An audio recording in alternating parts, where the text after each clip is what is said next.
chercheurs de la vérité, vous soupçonnez qu'il y a anguille sous roche. Et vous avez raison, un serpent caché dans l'herbe se paye votre tête.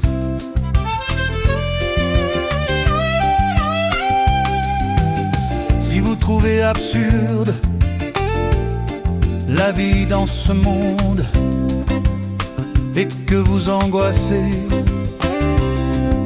réjouissez-vous plutôt, c'est que vous avez été mal conditionné par les faux prophètes durant votre enfance, et que vous apercevez de temps à autre, à travers les fissures d'un conditionnement bâclé, la réalité que vous ne devriez pas voir.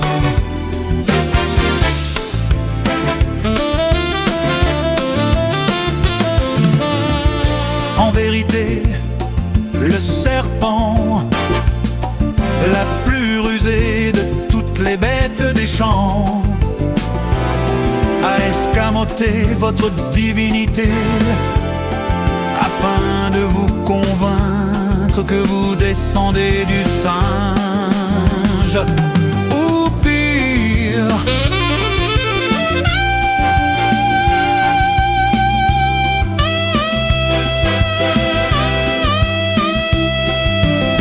Parce qu'il ne s'agit pas d'un vrai vol, mais d'un tour d'illusionniste. Vous pouvez redevenir les dieux ou les déesses que vous avez toujours été,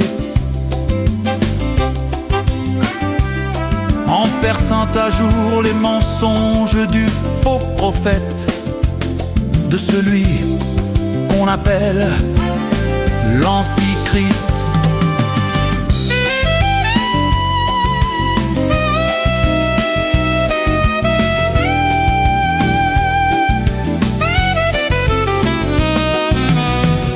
Gardez-vous de l'enseignement de ces faux prophètes,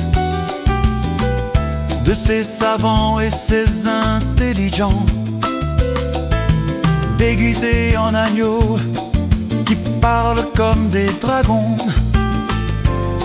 Ils prétendent vous faire découvrir les merveilles de l'univers et font descendre le feu du ciel sur la terre, multipliant les signes et prodiges technoscientifiques. Mais leur éducation est comme un casque de réalité virtuelle qu'ils fixent pour la vie sur la tête de leurs élèves, enfermant ceux-ci dans un monde hallucinatoire qui les prive de leur pouvoir divin et les soumet à la bête. Vivre dans un monde appris et se croire dans la réalité, voilà qui s'appelle avoir une poutre dans l'œil.